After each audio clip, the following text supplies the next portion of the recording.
without half an hour in front of a mirror. Caitlin carried only powder and eyeliner, but rarely used either. She took the tube, puckered, dotted on a coat of Maybelline's Rebel Bloom.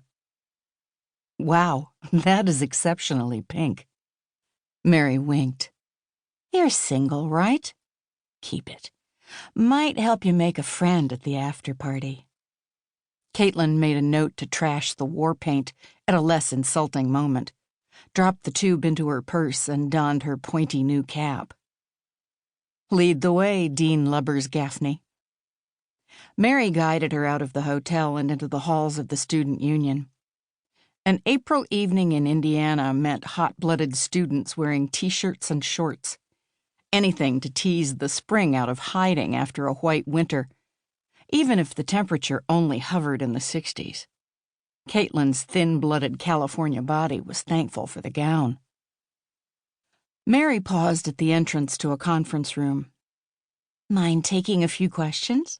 My students need the practice. You want me playtime nice or full-on bitch? Just be you. She reached up, straightened Caitlin's hat. Well, try not to swear. They opened the doors to applauding students, faculty, and blue-haired literati. Mary walked to a podium and waited for the crowd to settle. Last year, for whatever reason, this esteemed university honored me with the title of Dean of the Media School. Since they've yet to come to their senses, I'm using my powers for good. 20 years ago, a bright young student left campus 4 credits shy of graduation. Despite her lack of parchment, she went on to write award-winning investigative journalism for both print and broadcast media. With the crowd distracted, Caitlin wiped the pink lipstick on the sleeve of her gown.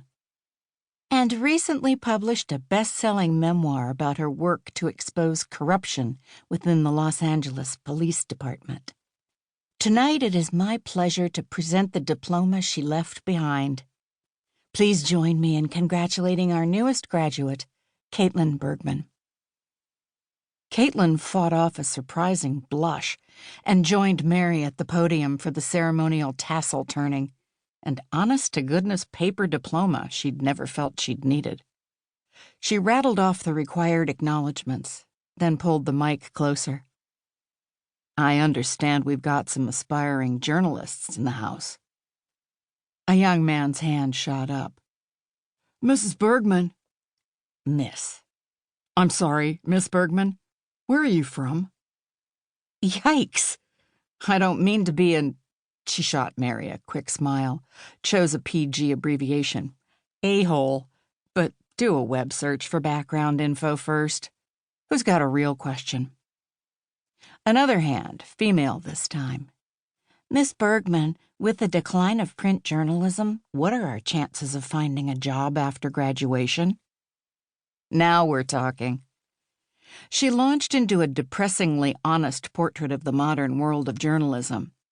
Somewhere around the advice, learn to build phone apps or get into nursing, Caitlin wound back toward hope. Good writers who present unbiased truths will always find work, but don't expect to strike it rich. Anyone else? A slight British accent broke through, the speaker a dark-skinned young woman. Lakshmi Anjale, from the Daily Student, Miss Bergman. Caitlin smiled. She'd spent most of college in the Daily Student editorial office. Miss Anjale? According to my research, this is your first return to campus in 20 years. With your successes, you could have come for a victory lap at any point. In fact, I understand you've been invited to lecture several times in the last decade. Why return now? Will you be working on a story while you're in Bloomington? The young woman's voice carried a weighted urgency, as if her question held an understood significance. Caitlin squinted against the glare of the lights, but couldn't read her facial expression. I'm always working on a story, but I'm not here on assignment, if that's what you're asking.